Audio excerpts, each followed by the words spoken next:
Hello, welcome to another exciting episode of Billy Boy Looks Back. I am way behind on this. We're going through the Razzies, and I've been meaning to cover every single Razzie-nominated film.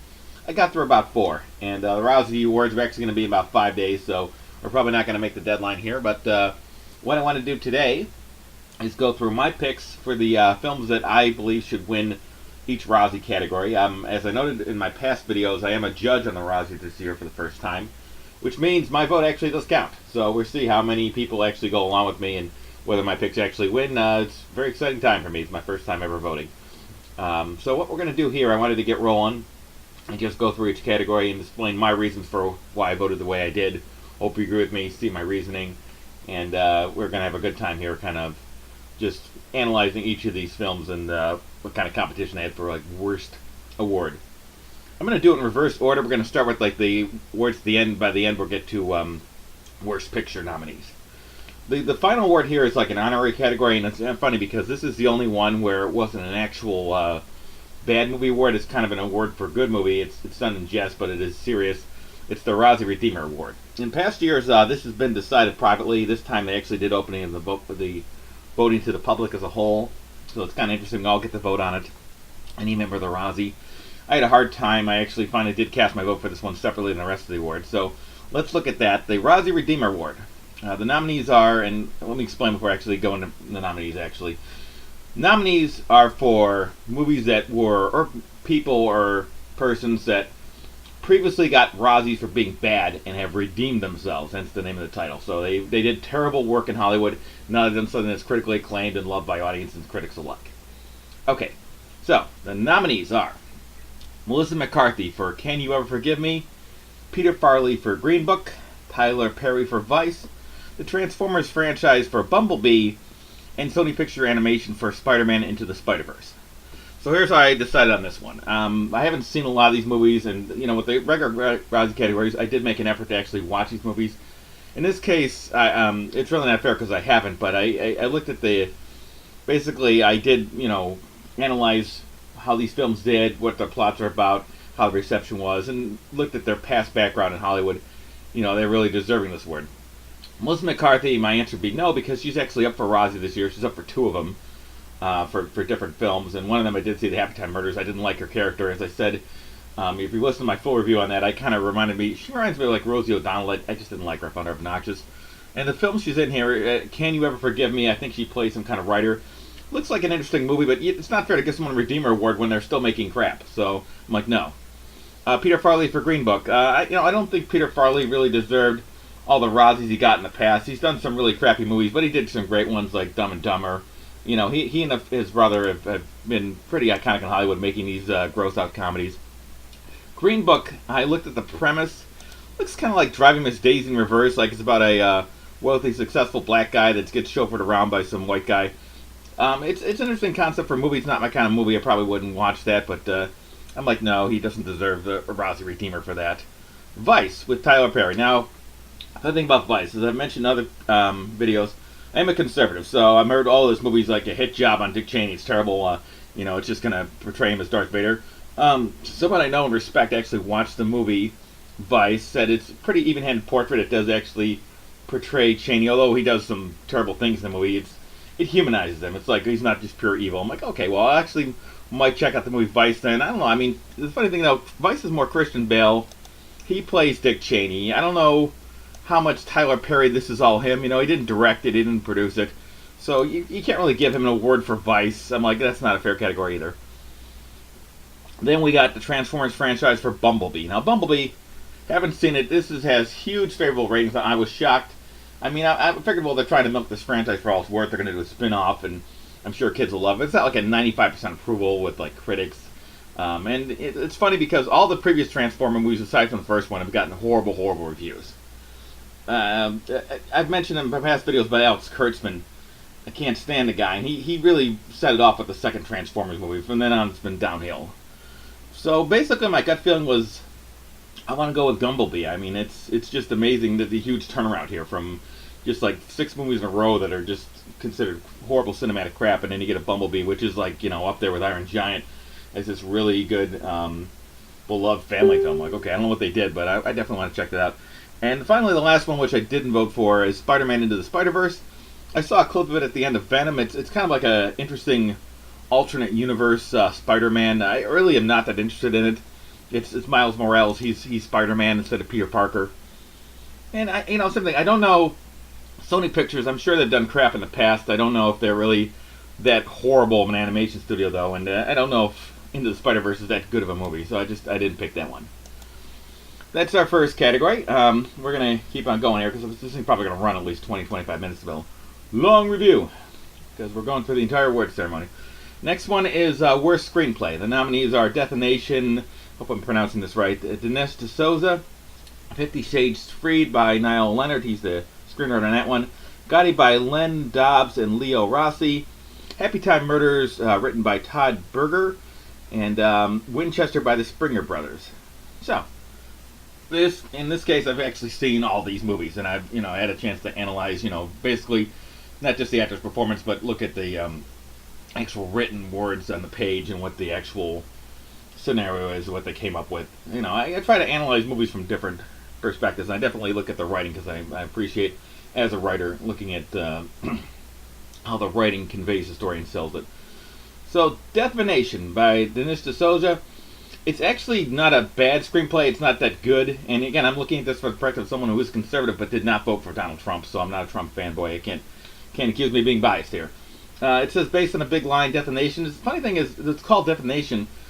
Just looking at what he talked about, though, it's more based on the big lie, which is, the media lies about the Democrats. They're all they've been evil for decades. I think there's something to be said for that. I mean, this movie is obviously biased, and it's a hit piece on Democrats. As a conservative, I'm not going to like Democrats, but, he kind of, gets a little far-fetched here. He compares them to, Andrew Jackson committed mass genocide, and the Nazis were inspired by that. So if you watch my review on that movie, I'm like, you're really reaching here. But he raised a lot of good points, too. I definitely recommend checking out at least his previous movie, not necessarily Death of a Nation, but if I actually read The Big Lie, I probably have a lot of interesting points. He does a lot of scholarly research. It's not that bad of a script. It really is not. 50 Shades Freed. Now, it's funny. This is, I've never watched the previous two movies. Apparently, it's aimed at women. This movie here, bored me to death. I was, a lot of it, this couple's very bland. I'm like, okay, I don't know what the previous two movies are about. I don't care, but I'm not invested in this story, whatever you're trying to sell. And the funny thing is, the third act, they try to, make it an actual movie. There's a whole subplot where the kidnapping try to turn into a thriller. I'm like, okay, well, now you're trying to get going here, but I got bored for the first hour and a half, so, tacking it on in the last 20 minutes is not going to improve the movie overall. It's not completely terrible. And, it's just, I don't know. I mean, I'd have to read the book it was based on to see, is this original material, source material, actually good that he has to write from, or is it actually terrible and he has to work with something that really cannot be improved. But it was not good. Not good. Gotti, this one is wow. The writer here, I'm convinced if you listen to my review on the actual movie itself, someone must have watched a bunch of mafia movies, said, I'm doing a real life mafia figure. I gotta really write the mafia cliches. And he wrote it like The Sopranos. I'm like, I don't know what you're doing here. I don't think the real John Gotti was like, this is entertaining, but it's just completely ridiculous. And here's the biggest problem. The novel it is based on is the book Gotti in the Shadow of My Father by John Gotti Jr., which is obviously going to be biased towards the mafia and his father. He really portrays him in a good light, which if you watch the end of this movie, you're like, yeah, this movie is pro-mafia. That's a real problem. In the past, Hollywood's always gotten accused of you're promoting the mafia. In this case, they actually are. And it kind of disguises it. Like the movie Gotti's not advertised as, based on that novel, but that is the source material, and it definitely comes through in the movie, especially the ending. It's biased, it's slanted. Next one is Happy Time Murders. The script could have been a lot better. It had some good parts. I enjoyed it. I don't think it's a terrible movie like it was, made out to be, but it also, like I said, it could have been a lot better. It had some clever ideas because I like the idea that he wrote where it's kind of like a combination of a 40s detective movie and a whodunit and kind of like a buddy cop movie. That was kind of cool. The twist at the end was very good. I won't give it away. But, overall it was poor. It was the jokes weren't as hard as they could have been. The scenario, I wouldn't have done with that if you're doing a parody of the Muppets. You want to do an ensemble piece.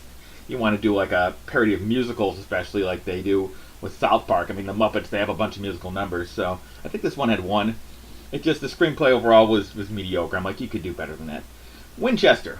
Winchester, the screenplay, the first half was decent. The second half just spiraled out of control. They tried to turn it into a traditional horror movie. It was filled with cliches. I'm like, no. I was very disappointed in that screenplay. It's not the worst, but it was just such a better story could be told from Winchester. So my vote here on worst screenplay, I went to Gotti just because Gotti, whatever they wrote, I mean, come on, this is not any type of like based on a true story about John Gotti. It takes actual events from his life, but it just turns into The Sopranos. I'm like, it's something. It's so terrible. It's one of the movies where it's goes all the way to the other extreme. It's like it's gone past the realm of being just unredeemable to being so ridiculous that it's entertaining. So, worst screenplay goes to Gotti. I'm sorry. Worst screen combo. Okay, so here's the nominees. Any two actors or puppets in the Happy Time Murders. Johnny Depp in his fast-fading career for Sherlock. Will Ferrell and John C. Reilly for Holmes and Watson. Kelly Preston and John Travolta for Gotti. And Donald Trump and his self-perpetuating pettiness in Death and Nation and Fahrenheit 11/9. Okay, so before we go into these, I'm going to eliminate the last one from consideration because I'm sorry. I actually would agree with it. I think Donald Trump is a parody of himself, but okay, you can't nominate a documentary where the guy's playing himself. Like, not even playing himself, just real life footage of the guy go, oh, you know. It's something different between giving awards for, like, worst political figures, you know, and worst speeches and giving movie awards, okay? I'm sorry, you want to take cheap pot shots at Trump. This is not the place to do it. It's you know, to talk about entertainment where it's a world you're creating. I think if you want to do worst documentary, first off, it should be poorly made, and I think Dinesh D'Souza, even if you don't agree with him, he's not like just an amateur here. He made some good points, like Michael Moore. You know, if you're a conservative, you're going to hate Michael Moore, but does he make horrible, just badly made films? No, he lies a lot and he distorts facts, but his movies are entertaining. So I'm not going to give it to Donald Trump. I'm sorry, that doesn't count. So looking at the other four, any two actors and puppets, Happy Time Murders. The actors, aside from Melissa McCarthy, are okay. The puppets, when they're with each other, there's a lot of good scenes. The actors with the puppets, that could be problematic. But the actors themselves, they're fine. Like I said, so I don't know if, you know, you have to be more specific than worst screen combo. I don't like this way the nomination is. Johnny Depp in his fast-fading career. Okay, well that's valid to a point. Johnny Depp, I never thought he was that great of an actor. He's done some iconic films, but you know, he's done some stuff that just it makes you shake your head in the last couple of years. You know, and it's like people ripped on him for Tonto. He really didn't do that bad playing an Indian, but the movie was terrible. So there he is at Sherlock Holmes. But yeah, I watched the movie. Is he horrible? No, he did a very good job playing Sherlock Holmes, considering this is like a cheesy, cutesy movie like aimed at 5-year-olds. You know, they don't know anything about Sherlock Holmes. His British accent in this movie was really good, and I'm surprised because Johnny Depp has done a lot of British accents, and sometimes it just feels really forced. I'm like, okay, you're really just doing a stock British character. And here, I mean, if I didn't know it was Johnny Depp, I'd be like, okay, whoever's doing the Sherlock Holmes impersonator, he's doing a decent Sherlock Holmes. I wish he would have done this in some live-action movie. So there's nothing wrong with his performance in Sherlock Gnomes, and the movie itself is not bad. I mean, if I listen to the recorded 7 commentary about voting on this movie as a review overall, I think it's one of like maybe 2 or 3 movies that got nominated for worst movie that's actually decent, in spite of itself. You know, you wouldn't think something like that would be decent. You think, okay, this is just a cheap cash grab. It's going to be horrible. Okay, so next one is Will Ferrell and John C. Reilly for Holmes and Watson. Oh God, were they terrible! This, I'm sorry. Okay, I don't like Will Ferrell to begin with. I do like John C. Reilly. He's been in a lot of comedies I liked. Like I really enjoyed him in Walk Hard. It was a great music parody biopic. Parody of musical biopics, if you ever watched it out. Will Ferrell's done like 3 really funny comedies in his career. He's done like 24 horrible ones. I don't understand why people think he's so good. I'm like, okay, I watched him on Saturday Night Live before he went doing big bunch of Hollywood movies. He was terrible back then too. So he did the unfunny terrible cheerleaders. I hated his George Bush. I thought it was terrible. So these guys playing off each other, it was not funny at all. It was just annoying and obnoxious. The movie's unwatchable tripe. I'm sorry. And I have to say that they definitely deserve worst screen combo.